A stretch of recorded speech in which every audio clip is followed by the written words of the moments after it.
Welcome to Soul Fire Sessions. I'm your host, Lady RiZe, your inner balance architect, and I'm here with my favorite co-host, the one and only Devar. What's going on, RiZe? We back in this thing again. Yes, absolutely. Lighten the room up. I love it. How you feeling today? I'm blessed. I can't complain. I could, but it ain't gonna change nothing. Exactly. What about yourself?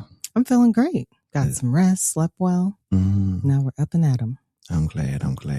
And this is season 4, episode 5.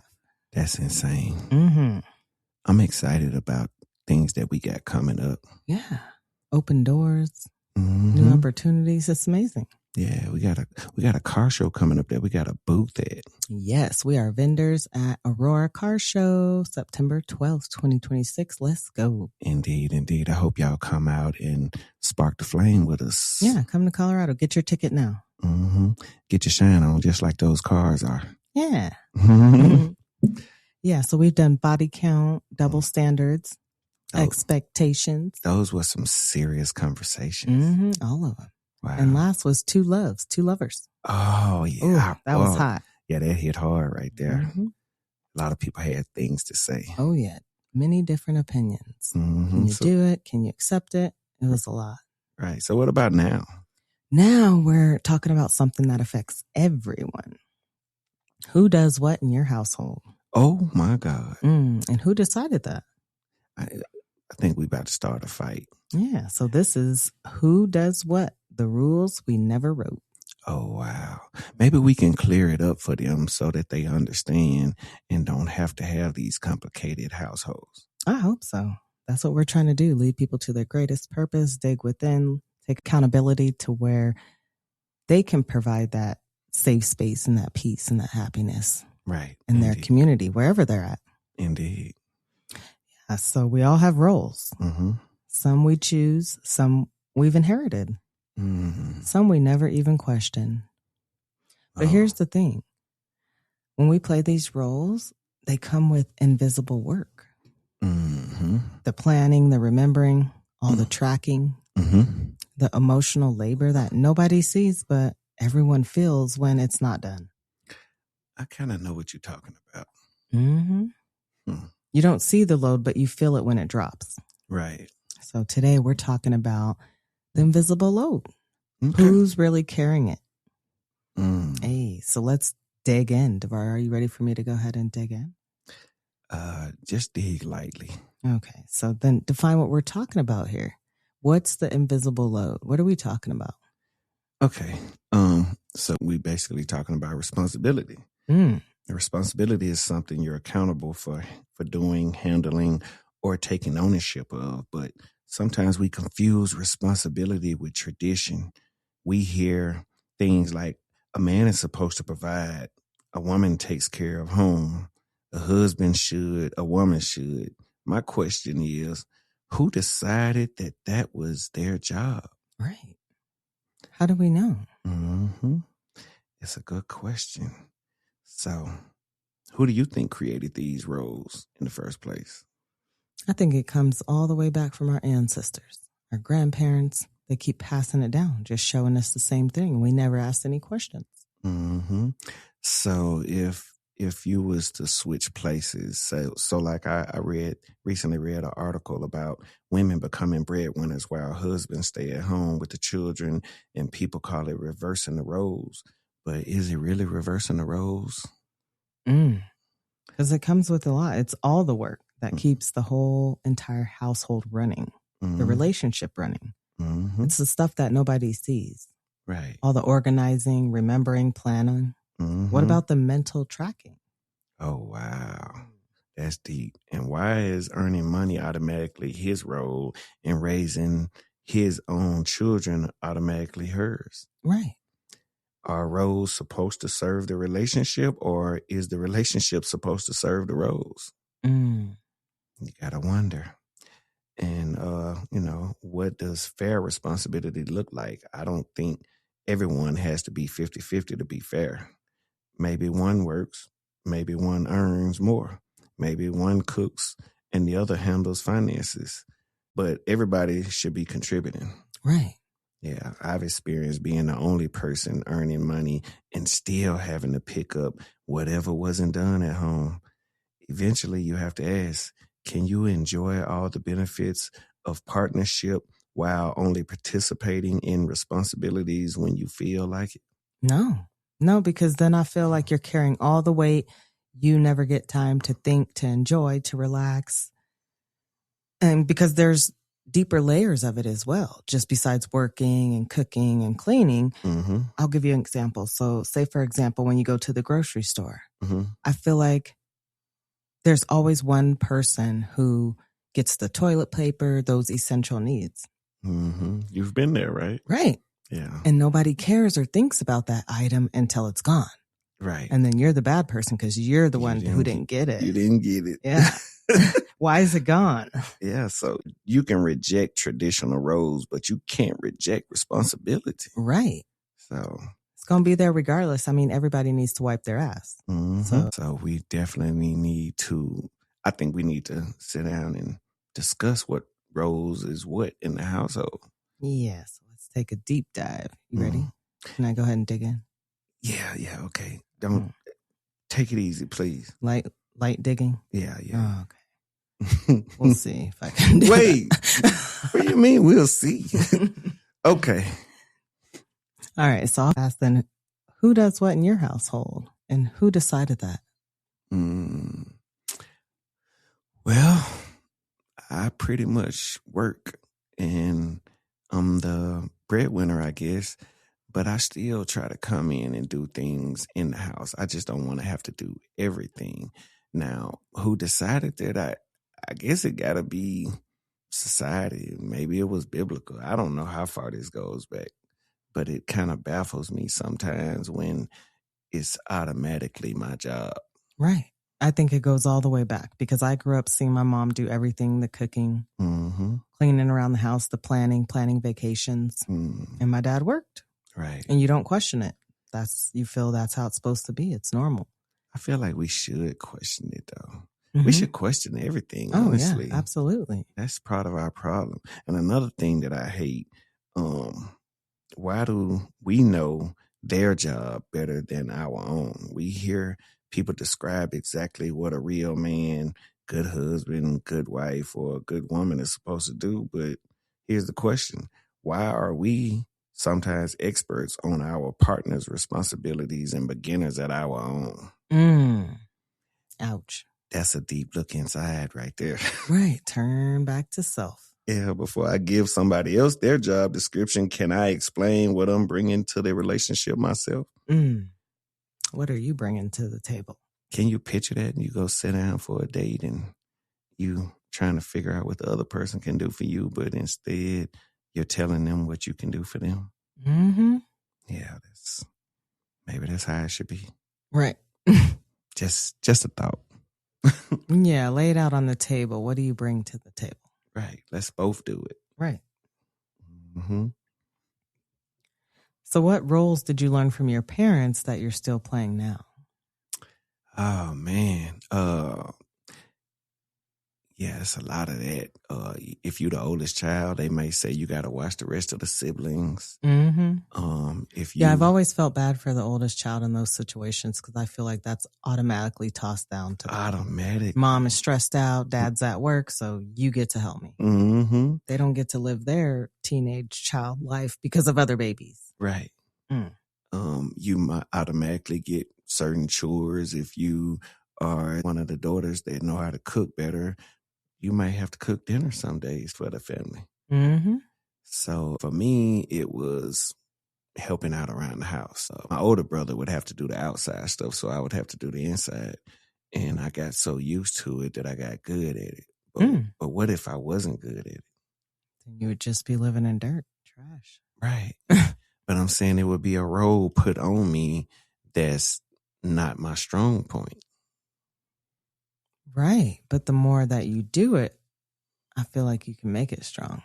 But what if it was somebody else in the house that had that as a strong point and my strong point was something else? What if we swap places? Well, that's just like at a job. I feel like they put different people in their different positions where they fit best. They try to. Right. Sometimes they just put you somewhere. Sometimes it don't matter where you are. Yeah. It's just a flop. And then that's a catch-22 also, what you just said, because you can be so good at your job that they won't let you move up because exactly. They need you right there. It's hard to replace you. Mm-hmm. Okay. Yeah. So is there invisible work that you're doing that nobody sees? Oh, wow. Quite a bit. I think of an example. Probably would be the yard work, the grilling, the cooking, paying bills. Sometimes you handle things that other people don't pay attention to. They just look at it as being normal, kind of like you were saying about getting the toilet tissue and the paper towels and stuff. Mm-hmm. That stuff has to be done by somebody. Yeah. And then the other people just automatically expect for it to be there. Mm-hmm. They don't see you go get it or anything like that. That load is not on them. Mm-hmm. You're right. For me, I'll say it's the emotional work. Checking on people, making sure everyone's okay. Oh, wow. Yeah, you've done a lot of that this week. Mm-hmm. But that's what you do. Right. Sometimes you got to bring it back in so your cup doesn't become empty too. Exactly. And I've started to notice that within myself when I need to draw back and when I'm starting to get drained and when I need to. I admire that in you because I haven't found that balance yet. Mm. I always seem to do either one or the other. I'm overdoing it or I'm not doing it at all. I got to find that balance. Keep working at it, Devar. What if you're the successful person in the family? Does that mean that you got to just automatically take care of everybody else? Because that's what people expect of you. Oh, yeah. They never talk to you, never check on you. But the minute you rise up and become successful, hey, we're family. You should be giving me this, this, and that and helping me with this. Right. Now, I understand if it's your parents because they raised you, if your parents raised you. You don't owe them, but it's a sign of thank you and respect for them if you do for them. But when you get all of these second and third cousins that go to popping out the woodworks because you hit the lottery, can you say no? Oh, absolutely. Okay. A fuck no would be. What? Okay. All right. Tell us how you really feel. Right. Well, where have you been? Right. Through all the trenches, the hard work, the ups, the downs. Right. Who are you? Right. Yeah. That's real. Can we get a DNA test? Mm-hmm. So if you stopped doing your role right now, would anybody notice? Hell yeah. If you quit bringing paper towels into the house and toilet tissue, at some point it's going to run out. So it will be noticed. It's just not noticed now because they don't have to do it. They automatically depend on you to do it. That's the thing. People don't notice until it doesn't get done. Mm-hmm. They don't always notice who's doing it. Right. So we have to ask ourselves, which responsibilities did we choose? Which did we agree to? And which were simply handed down to us? That's a hard one right there. Oh, yeah. To be able to tell the difference. Mm-hmm. Of course, I chose to go to work. I chose to pay the bills. Wow. Yeah. I don't know which ones were just handed to me and which ones I actually just agreed to. For me, it's so confusing because I don't know how we got there. Because when you take the gender away, we're all individual humans. Mm-hmm. We would all have to survive, have things, toilet paper, toothpaste, whatever it may be, ourselves as an individual. So who came up with this, that this person must take care of me or get this, or it just baffles my mind. Yeah, I don't know who chose it in some things and why they chose it. And then you also have to think of the other aspect. Certain things you're going to do are going to automatically come with responsibilities. Mm-hmm. If you have a child, you're responsible for that child. Oh, yeah. Yeah, you didn't ask for that responsibility. Well, you agreed to it subconsciously, I guess. When you opened your legs, you agreed to it. That part. Getting a job, it's going to come with certain responsibilities. Mm-hmm. But those are ones that you agree to because you signed the contract and decided to work there. Mm-hmm. So we have to look at, it's a lot of different aspects to this conversation. It's crazy. So what if you're with someone and they say, I don't want to work? Okay, we need to figure out what it is that you are going to do. What are you volunteering to do to supplement for you not working? And then if I'm with them, they need to make sure that I make enough for them to be able to not work. I don't mind it being a situation where the other person doesn't work, but then they got to take up some of the slack when I'm not there while I'm at work. Right. They can't just sit there. It's a team. And not bring anything to the table. Yeah, I've been there. Everything will collapse. I've been there. Yeah, my ex. Oh my God. No, she didn't want to cook for me. She said that was a love language and she didn't want to cook for me. So she said she had to clean up all of her childhood so she didn't feel like she should have to do it as an adult. Oh. And then she didn't want to work. Well, she told me she was going to go back to school and get a better job, but she never went. So it was like a merry-go-round of excuses as to why she shouldn't go back to work or doesn't feel like going back to work after that. Oh, it sounds like trying to wiggle her way to lazy and just stay there. Stayed there. Ugh. Still there. Oh. Wait. Damn. I'm not with her. Oh, good. Yeah. That's so good to hear because that's carrying dead weight. It was. Yeah. Yeah, that backpack was getting real heavy. Yeah. Especially when you're working with someone, trying to talk to them and that hard conversation and they just totally block you out. That's when it's, Indeed. You got to go. Indeed. Or even keep coming up with excuses. That's a form of manipulation. Oh, yeah. Yeah. Excuses are like assholes. Yeah. While you see I'm sitting here struggling, doing everything, I'm asking you for help and you just going to keep sitting on your ass? What do I need you for then? That I can do bad by myself. Right. I don't need no help to starve to death. Right. But yeah, I'm like I said, if I work, you take care of everything around the house, we good. If it come to a point though where I need help, I would think that the other person would step in. Right, because that's a teammate. That's a partner. Yeah. And then especially if you discuss it and talk about it up front and then it still doesn't happen, it's kind of a slap in the face. Oh, yeah. Yeah. So let me slap that ass back by walking away. Oh, that was aggressive. I love it though. Getting it out. Watch my back when I walk out the door. Right. And kiss that ass too. And not look back. Right. So are you doing what you're good at or what's expected of you right now? Both. I think I do a lot of what's expected of me. And then the things that I do, I try to make sure that I'm good at. So, oh, yeah. Yeah. Before I started the podcast here, I feel like I was doing what was expected of me. Indeed. Sitting at the desk, just working. Now, don't get me wrong. You were good at what you did. Oh, yeah. But was it something that you were meant to be doing is the question on that. No. Because that was stressing you the hell out, and I hated seeing it. That's how I could tell it wasn't meant for me. Yeah, I'm doing it. Yeah, I'm getting things done, handling business, paying bills, but I'm unhappy. And so now I would say I'm doing what I'm meant for. Okay. Yeah. I like that. Sometimes we spend too much time asking what's the man's job and what's the woman's job. Maybe two people should be asking, what does our life require? What am I responsible for? What are you responsible for? And what are we responsible for together? Because fair doesn't always mean identical. It means nobody is carrying the whole damn team by themselves. Exactly. Yeah. That's just like baseball or football, any team. Why would you have a whole team if one person's going to catch the ball, throw the ball, run to the bases, run to the touchdown? That would be stupid. It's no longer a team at that point. Exactly. One person carrying the entire load. There is no I in team. Exactly. Yeah. So should household roles be divided evenly or by skill and preference?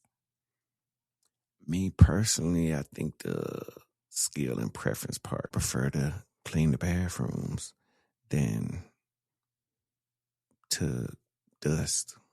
Well, yeah, I prefer to clean up than cook. So if my man wants to cook, have at it. Right. Yeah, I prefer to cook than do some other things like running and doing all the shopping and everything like that. You go get the groceries, I hook them up. Yeah, as long as it's agreed upon, you guys talk, have that conversation, communicate, so that the load is split evenly. Right. Now with the yard work, as the man, I just kind of take that on myself. I volunteer for it. I'm good at it, and I know how I want it. Sometimes it gets overwhelming, but I do what I have to do. And for me, see, I don't like yard work. So if I have my man, he does yard work. That's great. For me, if I'm single, I'm calling somebody to do that yard work. What about if he come in with a bunch of flowers and need help planting them? I could do that. That would be fun. That's doing something together. That's, that's like a task, or I could do that. But I don't want to go pick no weeds and be, we're redoing the backyard, so we got tons of rocks to lay back there. No, that's somebody else's job. I'm not fucking carrying no rocks and no wheelbarrow. I'm good with doing the weed pulling and stuff like that. I just don't want to be outside by myself all day. So sometimes maybe a little company, come out, play some music or something, keep me entertained while I'm doing the work, and then it makes the day go by faster because I'm not paying so much attention to what I'm doing. So yeah, I'd be able to do something like that. I like that. Yeah, I'm not coming out here to help you, but I'll cheer you on. Right. I'll be your biggest cheerleader. Get that grass. Get it done. Get those weeds. I like it tons. Wait. Oh my gosh. Okay. I wasn't expecting that. But hey, I agree with it. I'm good with that. That's great. That's great. So then what happens when the breadwinner narrative doesn't fit?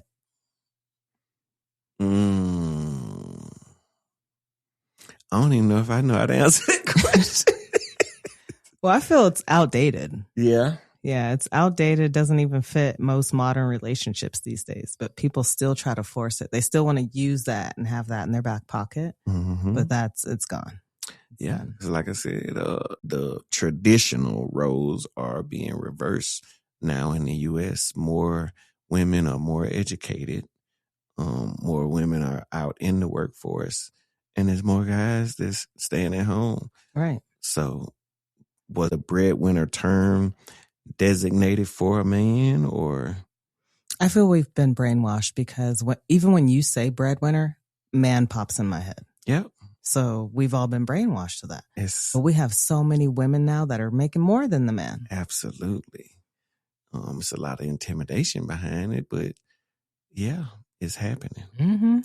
When I was dating back a few years ago, that's what would happen is I would run into that problem, realize that I was the breadwinner. I was making more than them. And a lot can't take that. Yeah. It's sad though. I think you should have enough security and not be insecure about that. Right. So is it fair to split tasks 50-50 then? It doesn't have to be 50-50. Of course, 50-50 is fair, but a fair exchange is not highway robbery. Sometimes the person that makes the most in the house may do less in the household if they're out at work all the time, and the other person may not be at work all the time. They may work less hours than you and get home earlier and have more time to do things around the house. So it just depends on what you agree upon. That's what I feel is fair, whatever you agree upon. Oh, yeah. And you have to be willing to bounce back, change, because I think 50-50 is a myth. Because some weeks you give 80 and they give 20, and then some weeks it's reversed. Yeah, you may not have it in you to give 80 this week or give 50. Yeah, so it's not about perfect balance. It's about mutual effort. Because you got to think, what if one of the people in the relationship is sick and down and can't do anything? Exactly. You got to be able to pick up that slack. Yeah, he's just going to let everything just pile up and nothing happen. Right. Come on now. You're just going to let the house get taken away? It's some households that I know. I got a friend. He doesn't know how to do anything when it comes to paperwork, paying bills. All he does is go to work, and he don't cook. I'm like, boy, if your wife ever leave you, you just gonna be screwed. I don't understand. You can't survive on your own. Right. That's crazy to me. Couldn't do that. Mm-hmm. And so what would happen if you asked your partner or family members to carry more of the invisible load? I'm sure there'll be some pushback if they're not used to doing it. Wait, you asking me to go get the toilet tissue and the hand soap and stuff? That ain't something I've been doing. And well, I got that, and I had to bring it up. You use it. Mm-hmm. Why is it okay for you to keep using it, and but you never have to go get it? Yeah, never buy it. Yeah, it's probably going to be some pushback, I think. Mm-hmm. And that's the thing. You've been carrying it for so long that you're not even sure that anyone else knows it. Mm-hmm. So even for you to bring it up, then all of a sudden you look like you're complaining. I go back to the philosophy where I said that if you do a favor for someone, they're appreciative. You do a favor for them again, they're even more appreciative. By the fourth or fifth time, they start expecting you to do that favor. And by the sixth, seventh, eighth time, if you decide to stop, then you're the monster. Exactly. I think it's the same with asking them to do responsibilities that they look at you as you're supposed to be doing it. Mm-hmm. Yeah. All of a sudden you're a monster now. Why are you asking me for help? Why are you asking me to do it? Mm-hmm. That's like a husband coming home from work. He on vacation for a week. His wife has been the one taking care of the house, taking care of the kids, and cooking and everything. And she needs help one day. And one of those days he's off, and she decides to ask him, "Can you cook dinner?" And he gets upset. You don't think she need a break as well? Right. I don't want to cook all the time. Right. Shit, that question at the top of the day irritates me. What are we going to eat today? Mm-hmm. That's such a hard question to figure out. It is. Because we only got so many chickens and cows. And right. Sometimes you don't want a chicken or cow or a fish. It's only so many restaurants around you. You get burned out. Mm-hmm.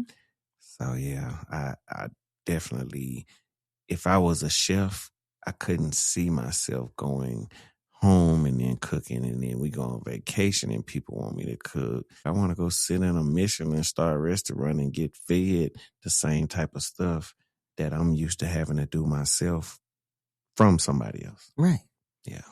Yeah. You got to take a break because that's where that burnout comes from. Indeed. And then like you were saying with your friend that can't do the paperwork, that's what happens when one person carries the entire load. Then no one else learns. Mm-hmm. Not expanding, learning. And that's a trap. Yeah. Because then when the shit's all falling down, all you say is, I don't know how to do it. Right. It makes me fear for the future generation as well. I've been watching several videos. I think this is a thing that's going around of teachers and parents. I saw a teacher online crying because his kids couldn't do, these were seniors. They could not read. Oh no. And then I hear parents saying the same thing, like these kids are not learning anything. Nothing, just on these screens. Like this teacher actually sat down and asked all of his students in his class to write a paragraph about one subject that he came up with. Everybody write a paragraph. Nobody had anything that was proper. The whole my class. Gosh. And he was in a teacher's lounge crying on this video. It's so sad. But whose fault is it? Yeah, kept passing them, knowing that they were stupid. Is it the government? Is it the teacher?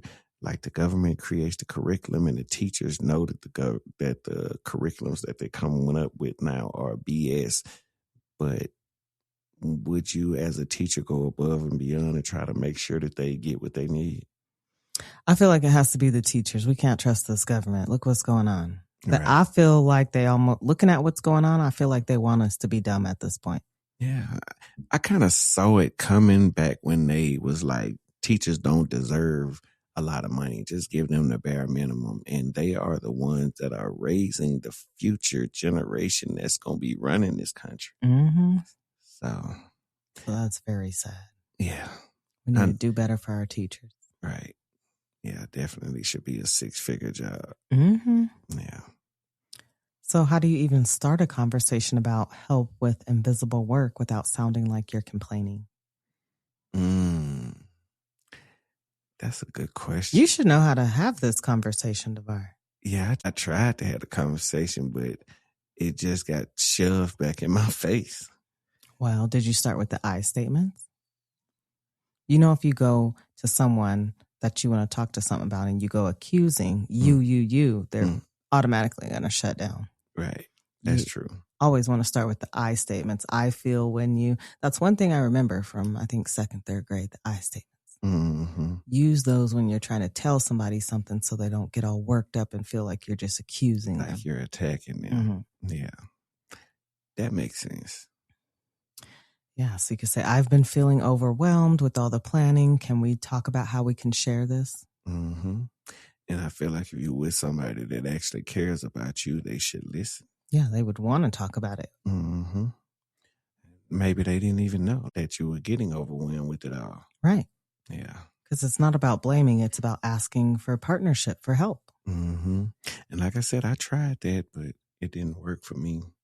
I was basically told that they didn't feel inclined to help me. So, what do you think that comes from? Who do they think they are? That's crazy to me. Yeah, this person, as far as I know, could tell and experienced, they felt like I owed them. Do you think any of that is your fault? I do not. What was my fault was staying.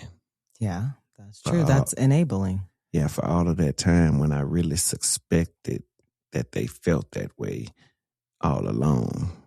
But I needed to hear it. So it wouldn't be I wanted to remove any shadow of doubt. And so you can have a clear conscience. And they clarified it.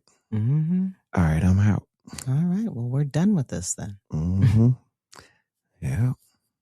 I don't understand the thinking behind that. Who wants to be with a sloth, a lazy, low-down sloth? I don't understand why you think that somebody would want you if you're being that person. Don't want to work, don't want to cook, don't want to clean, don't want to wash your own ass. Mm-hmm. And it's funny because the person was always telling me that I never take accountability for anything, but they were the prime example of not taking accountability. So there was a lot of projection going on back and forth. So I'm glad that you got out of that, Devar. It took a long time, but at a certain point, yeah, you get so fed up that you can't take anymore. Somebody gonna get hurt if you don't walk away. That's when you know. Time to go. Yeah. I've had people talk me into staying. I've had people try to talk me into leaving. But at the end of the day, you're not going to go into it. You're fed up. Right. Has to be within you, coming from you. Yeah. That's why I've learned that with all these relationships, whether you're with friends, cousins, family, it doesn't matter what you sit down and talk to them about. It can be an abuser. It can be a piece of shit. They're not going to go until they're ready to go. Exactly. And every decision is a choice. So when you do me wrong, you chose to do that. You knew it was happening in real time. You know, our biggest philosophy is treat people the way you want to be treated. So the way you're treating me, that's how you want me to treat you? Right. Let me know. Yeah, let's go. I can accommodate that. We can make that happen. Yeah. And sometimes that has to happen so people can see how it feels. And sometimes I don't treat them the way that they're treating me. I just remove myself from the entire situation. So they don't have access to you. Right. You can't hurt what you don't have access to. Yeah. So who benefits from you carrying the invisible load? Everybody else that's around. Agreed. Anybody that's using whatever it is that you're doing. Yeah, you're the only person who's getting worn down, who has to sit here and have the list. What do I got to do? I feel like that's what creates all the anxiety. Indeed. What else do I have to get? What do I have to do? What's missing here? If you're the only one carrying all that, then everyone else is benefiting, relaxing. And nobody thinks to themselves, you're just one person and you can only do so much. They're thinking, oh no, she got that or he got that. Don't worry about it. Yeah. The one benefit I would see from that would be for a personality type where they love that attention. They love to feel needed. They feel that control when they feel needed. Yeah. So or maybe an OCD person, they can't help themselves. They gonna do it regardless. Probably get mad if you already did it. Like, I was gonna do that. That used to be me. I used to want to only be the one to clean. Don't touch it. You're not going to clean it right. Right. I had to see it done for myself. Yeah. Yeah. I'm like that. I like things a certain way. Just like I said with the yard, I like it a certain way. And I just don't feel like somebody else is going to do it the way I want it. Not saying that if they do it, it's not going to look right. It just ain't the way that I see it in my head. Right. But that don't mean I should be trying to overload myself with responsibilities. Yeah, with our kids too. That's how I feel with these kids, giving them chores, letting them do it. It was hard for me to give my son chores at first because I felt like he wasn't going to do it right. But if you don't let them do it, they don't grow. They don't learn. Yeah. And then they get older and they be lazy too. When we spoil our kids, we kind of ruin them for the future because they have an idea in their head that everything is just going to come to them. And in the world, they get in the real world and the world says no. I'm mean. Right. And I'm the big bad wolf. And then they come back to you and they're like, what the hell? I asked for it and I didn't get it. Yeah. Man, that's life. What have you done for me lately? But empty and drain my cup. Right. I think it's sad when you ask someone, what have they done for you? And they can't think of one thing. Nothing. I've been there. Ooh. They tried to, well, I raised your daughter. That was for the child. Yeah. You was going to have to do that regardless. Child. Yeah. Well, I cooked dinner. Well, did you eat? Okay. You did that for the family, for the household. I washed clothes. Did you wash mine?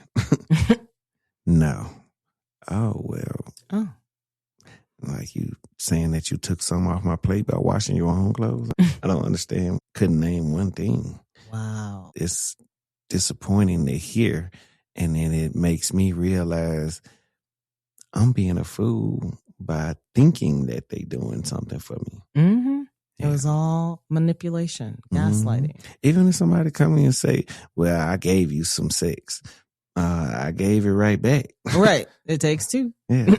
So, I don't know. That's crazy. Can't think of one. For me, I'd be like, I've been your peace sustainer. And that's one of the most important things that a man can get from a woman. Don't come in here creating that damn chaos. Oh. And wipe your ass. Don't stink. Please don't. Oh. Please don't. That's great. It just comes from things that I hear. Y'all have had a lot of guy friends, male cousins, brother. So you hear it. So know what y'all ladies need to do. Right. Don't let the lace front mat up. Oh. Yeah. Wow. You got to clean under there. On the regular. Yeah. And if it smells, there's probably something you're eating or some balance that's off. If it smells when you just go pee-pee. I feel like, and this goes for me as well, I feel like you should do the things you were doing when you were trying to get that person to be with you. Yes. You need to sustain it. Stay up. Yeah. Well, that was great. That was great. Profound conversation. I love that. Who does what conversation, Devar? Yes. So are you ready, Soulfire family? It's that time. Wait, the framework? Hey. Oh my God. What could it possibly be this week, people? I'm so curious right now because RiZe don't even let me in on this. So I'm learning it right along with y'all. Yeah. So it's time for me to give you something when you're carrying the entire load. And you know this, Devar. What you got to do. What is that? Share that shit. Oh, okay. Hey. I like it. So today's acronym is SHARE. Okay. Because the invisible load doesn't disappear until we start talking about it. It's time to share that load. I love this. Let's break it down. Let's go. So see the invisible work. You bet. Wow. Yeah. And that's the stuff people don't pay attention to. Right. And that's your third eye chakra, your clarity, right between the brow, your observation, awareness. So, yeah, you have to ask, do you think that toilet paper just popped up in the bathroom? Yeah, how do you think you got that? You think that soap that you washing your hands with or taking a shower with just happened to be there? You didn't have to go get it. You just thought it popped up here. It never runs out. Okay. See the invisible work. I got you. Start paying attention. Who's doing the planning? Who's remembering what? Right. Who's carrying the mental load? Yeah, the invisible work is invisible by design, so you have to look for it. And so if you don't have clarity there, then balance your third eye chakra. And to do so, you press your thumb between your eyebrows, close your eyes and breathe deeply. And ask yourself, who's doing the work that I'm not seeing? Right. And then do your affirmations. I see the invisible work. I acknowledge what's been carried. Because you can't share what you won't see. That part. And next, have honest conversations. Oh my God. Oof. And that's a big one there. That's our throat chakra. I heard explosions when you said that. Yeah, there's fireworks going off. Yeah, because a lot of people don't. That's our communication, our truth, vulnerability. You have to be able to be vulnerable. Right. Indeed. Yeah, don't let resentment build up. Talk about who's doing what. Talk about if it's weighing you down. Talk about what's working and what's not. Because when you don't talk, resentment will build up. But the other person can't read your mind. Right. So open your mouth. As they used to say back in the day, a closed mouth don't get fed. It wasn't just talking about food. Right. Yeah. Because silence is how the invisible load stays invisible. So if you feel that you want to lie about it or it's hard to speak up, then your throat chakra is blocked. Right. Don't be scared. Yeah, unblock that thing. Tilt your head back and you can hum or chant. Okay. Okay. Oh, you're speaking your truth. Yeah, open that throat up. Speak aloud one thing that you've been carrying and that you've never said aloud. And that'll balance out your throat chakra. Right. And then your affirmations. I speak about the load I carry. I don't let resentment build in silence. Because screaming in that pillow ain't going to get it. It helps. It will help, but it's not going to. It's not going to fix the other person knowing what's on your mind. Right. So open your mouth. Next, acknowledge what each person brings. Ooh. This thing here just getting better and better. Wow. Yeah, that's a good one. Like we were talking about, what do you bring to the table? Right. Because if you're draining my cup and not ever filling it, I'm not sure I want to be around you. I think we might need to put this one on a shirt. And then when people say, what is that about? Share. Oh, let me break it down for you. We're going to share this load. Right. Yeah, and that's your heart chakra, gratitude, recognition, your connection. Balance that heart chakra out. You could do a random act of kindness. I'm good with that. Yeah, you don't have to raise your hand and say, hey, look, I'm about to do this. You just do it randomly, silently. To just pull up in the drive-thru and pay for my food and hand them a little extra and say this to pay for the people behind me. Oh, yeah, that would be great. Yeah, okay. I got you. And always your affirmations. And say, I acknowledge what others carry. I don't take their effort for granted. I love that. That's a good one. Because gratitude breaks resentment.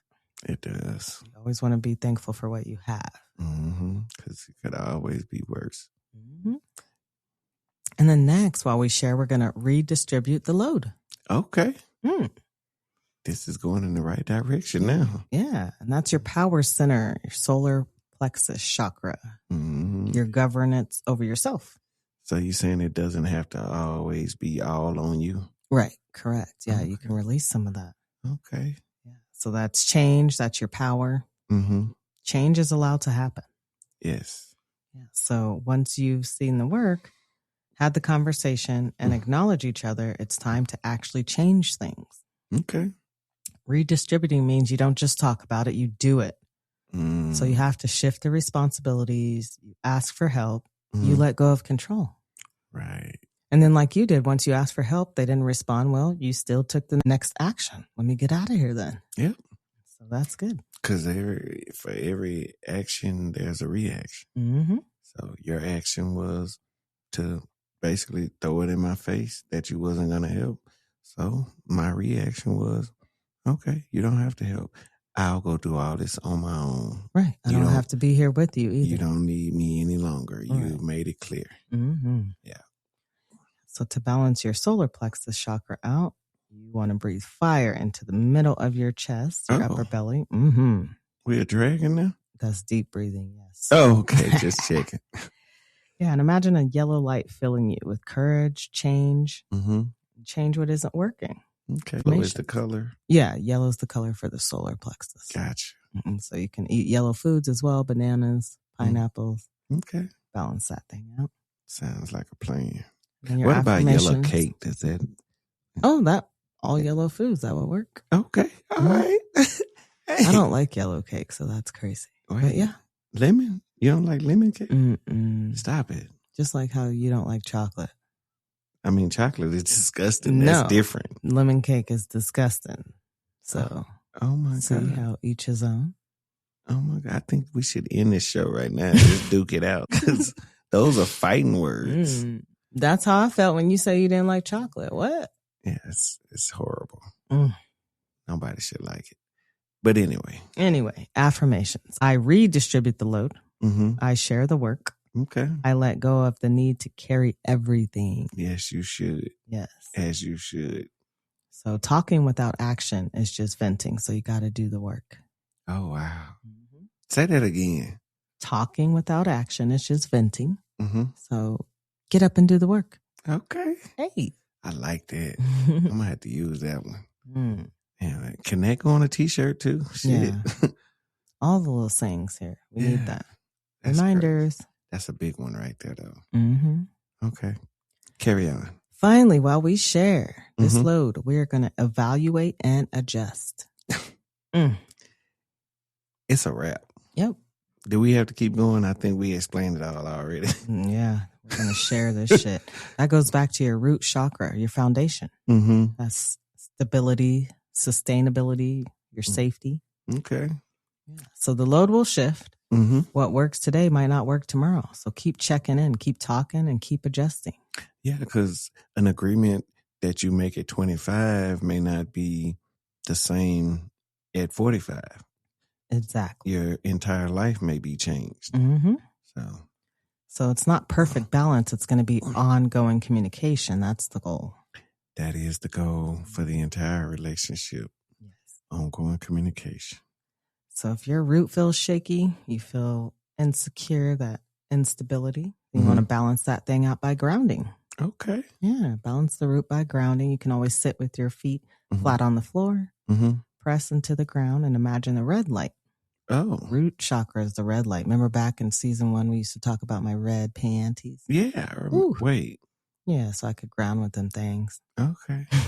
I'm with it. Yeah, so that's how you ground your root. Ground you into what truly matters. You can also do some gardening, do some exercises with your legs and feet. Yeah. So I can just go out there and pull weeds and stuff and be grounded. Okay. Yep, you're out there with nature. I'm good with that. And then, of course, your affirmations. You can affirm, I evaluate and adjust. Okay. I don't stay stuck in roles that don't work. Please don't. Been there, done that. Yeah, because the load changes. So should you. Yeah, and when you know better, you're supposed to do better. So if it ain't working, change it. Yeah. So can we share this load together? Please. I would love to. All right. Well, see the invisible work. You got to see what everybody around you is doing so that you know what they're doing. And sometimes they may need help with that. Have honest conversations. If you don't have honest conversations, it ain't going to last no way. So acknowledge what each person brings. You got to. I let them know I see you. I notice that you're doing that because in most cases they feel like you don't notice. Redistribute the load. Got to redistribute it, make it work for everybody. And evaluate and adjust. That's it right there. Pay attention, see what it is, evaluate and adjust. Let's go. All right. That was powerful, RiZe. I love that. That was so powerful. Well, can we go ahead and share some snacks at this community fire? Yeah, I hope you brought some because I'm Ooh. a little short this week. It's been a lot going on. Uh-oh. Yeah. Looks like I just got some water here. Oh, God. I don't even have a lot of that left. I just got a little swig. Ooh. But we going to make it work. We make this thing work. So, y'all, community fire. This time, y'all fire off any questions, answers, statements, concern, whatever you have for us. We're here for you. I know that's right. I'm good with it. So I'm going to just throw some questions at you for our community fire then, since we lack snacks today. Let me ask you a question before you get into your question. Are you going to be digging again? Deep. Oh, God. You ready? I guess I have no other choice. Let's go. All right. So if you don't bring anything to the table, are you still a good partner? Hell no. Nothing? Let's be real. Not one thing. Nothing. They don't do nothing? They don't work. They don't cook. They don't clean. They don't wash their ass. They just sit there like a bump on the log. I'm just going to be sitting in there looking in the mirror at myself. How did I get here? Yeah, because that's something with you. Yeah, they not supposed to be here. Let me get them out immediately. Mm-hmm. So yeah, what does bringing to the table even mean anymore? Because we throw that phrase around like it's a transaction. Money, looks, status, or social media presence. But when you strip all that away, what's actually on the table? What you can do for each other. That's the biggest part for me. If you are not going to benefit my life, what is the point of having you in? People come in and out of your life all the time. We know this. We've learned this since we were little kids. But they always brought something to your life, learning-wise. You may have learned to stay away from a person like that. They may have taught you something about yourself that you needed to change. Whatever the case may be, they need to bring something. But if you got somebody with you that's not bringing nothing, I guess the learning lesson would be you need to stand up for yourself. Yeah. What void in yourself are you feeling where you're letting someone do this to you? Yeah. My worth was more than what I thought it was, but I downplayed it because they kind of broke me down over the years. So I thought that I wasn't worth anything. Yeah. Yeah, because you can bring everything: money, resources, a nice car, a big house. For me, if you can't bring presence, emotional availability, or the ability to be a safe space, then you're not bringing shit. Right. Because all those material things, that can get taken away. Snap of a finger. Yeah. And somebody can really tear you down so bad that you start having thoughts of, what if something happens to me? I wonder what they care. Maybe I should do something to myself. But you can't think like that because it's not going to hurt them, period, when you go. Because they were using you and they didn't care about you the way that you think they do. What you need to do is just remove them from your life. Yeah. Yeah. Yeah, because if someone's emotionally absent, they could be doing everything, paying all the bills. But if they're emotionally absent, then their partner's drowning in silence anyway. Right. The other person thinking, I'm bringing everything, they're doing everything. I like the fact that you said partners drowning in silence because that's where I was. That's what happens. Yeah, I was all the way at the bottom of the ocean. It wasn't even a little treading a little water, and I just fell down and something went up my nose. Like this was deep water drowning. Yeah. And so on the flip side, if you think bringing everything to the table also makes you a good partner, but you're not actually doing emotional work, then that's not good as well. That's true. Because you could be bringing everything, but just like a robot. I don't want that either. Yeah, I don't need nobody emotionless around me. Because then all you have is a heavy table with nothing on it, no substance. So what would the conversations look like for an emotionless person? Right. That probably would be like a drill sergeant. Everything is so straightforward. And I was with somebody like that.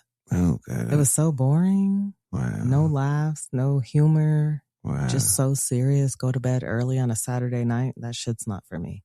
Yeah. Is that the one that you told that you wanted to do a podcast and they said that sounded like a lot of work. Mm-hmm. Wow.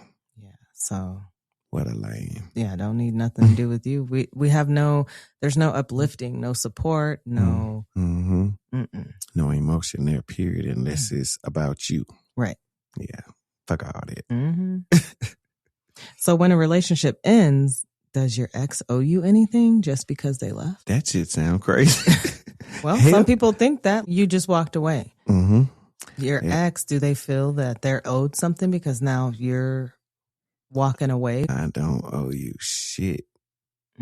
If you didn't get it while I was there, especially if you were on the losing end the entire time, why would you owe them something? Mm-hmm. If anything, they owed you. And I don't want nothing from it. Mm-hmm. So I say no. People can get mad all they want, but it's a reason that we're going separate ways. Yeah, I feel like we've all been on both sides. The person who was left feels like something was done to them, and then the person who left feel like they're entitled to it. Only thing that you're entitled to is me telling you that I'm leaving. Oh, yeah. So you won't expect me to be coming back. The truth. That's it. Yeah, I don't want you blowing on my phone talking about what happened. I don't know. Yeah, I'm out. Mm-hmm. Yeah, nobody owes you anything just because they left. Mm-hmm. That's their piece. That's their decision. Mm-hmm. They don't owe you closure. They don't owe you a friendship. They don't owe you their time. Not a nail, nothing.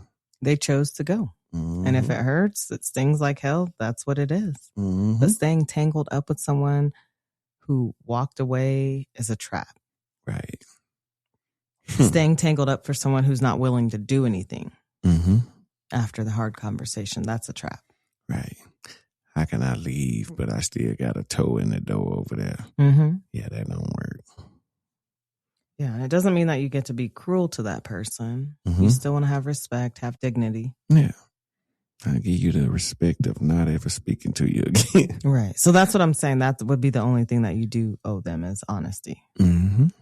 Not mixed signals, not confusion. Mm-hmm. Yeah, you owe them respect. You owe them clarity. Yeah. But you don't owe them continued emotional relationship. Right. That's not what breaking up means. Right. And some people don't get that. They think just because we were together, you owe me all these things. No. Yeah, we're done. I think they think just because we were together and you allowed me to not have to do nothing, I should keep not having to do nothing. Mm-hmm. Where they do that at? Right. Yeah, so sometimes the most loving thing that you can do for yourself is to stop expecting something from someone who already chose to leave. Mm-hmm. When do you realize that the person stopped being your food, your punching bag, your cook, your paycheck, your all of that? Yeah, they didn't want to do that no more. Yeah, the reason that I left is so I didn't have to do it anymore. And you trying to get somebody to do it after they gone, thinking that they owe you? Good luck. Right. Hold your breath while you think that. Right. Don't stop holding it. So finally, who do you think taught you what it meant to be a good partner? Oh, wow. For me, the most thing that taught me was experience.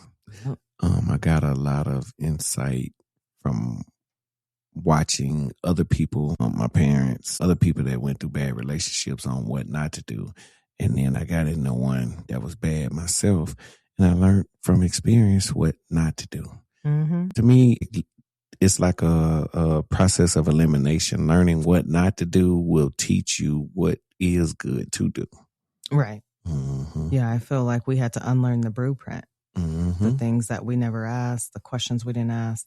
Right. And learning to write our own rules. Mm-hmm. Because the other things I feel were just inherited. Right. From what we saw, from what we heard, and from what everyone did around us. Right. So, yeah, if we're not speaking up for ourselves, who else going to do it for us? Mm-hmm. So you have to ask yourself, am I actually a good partner, or am I just performing what I think is a good partner should be? That hit them right there. Because the moment you realize you're acting to meet someone else's standards, not yours, that's when resentment starts to build. Yeah, because how long can the act go? At some point, the real got to come out. Yeah. You're doing things that look good on the outside, but you really feel empty inside. Right. Yeah, I've been there. You have to start asking, why am I doing this? What am I getting back out of this? Right. And how long was I expecting, or were they expecting me to keep doing this? At some point, you start realizing this ain't benefiting me. And it's just draining me. Right. I'm unhappy. I'm drained. Not saying that I'm just there for myself, but it's not benefiting anybody if the other person isn't being a partner. Right. Yeah. It's like, why are we doing this? What's the point? Yeah. And it doesn't benefit your child either, because then they see that unhealthy partnership and they think it's okay to be like that. Right. And it's not at all whatsoever. Yeah. So I think that's the real work, is unlearning the blueprint that you never asked for and learning to write your own rules and actually stepping up and taking action and accountability for yourself. Indeed. RiZe, I got to say, this is profound conversation we doing right here. I love it. Wow. It's great getting it out. Yeah, well, that was great conversation, Devar. The fire is dying down. So before this fire dies out completely, did you have any final flames for our listeners? Yeah, I think I got a few things to say. We spent a lot of our time telling everybody else what they're supposed to do. But tonight, we turn the question around and say, what am I responsible for? And am I actually doing it? Because you can debate roles all night long, but you can't build a partnership where one person carries the responsibilities and both people expect the benefits. Before you hand someone else their job description, make sure you're showing up for yours. Keep challenging your perspective, everybody. Keep your soul on fire. Hey. This is Soul Fire Sessions. What you got, RiZe? I love that. So I'll say the load you're carrying might not be yours to carry alone. So see the invisible work and have honest conversations. Acknowledge what others bring and redistribute the load. Indeed. And evaluate and adjust. Share. Because you don't have to carry it all. I love that. And you were never meant to. So here's your assignment. Okay. Name one piece of invisible work that you've been carrying and have that honest conversation about it this week.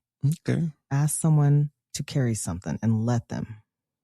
Because this is season 4, opinions, and we're not afraid to talk about that hard shit. No, not at all. I got an assignment for you. Can you go back in time and go talk to me and tell me all of that? I just, I wish I could, Devar, but at least we caught you now. Better late than never. That's true. Okay. So until next time, Soulfire family, own your opinion, share the load. Please do. And make sure y'all subscribe so you never miss a spark.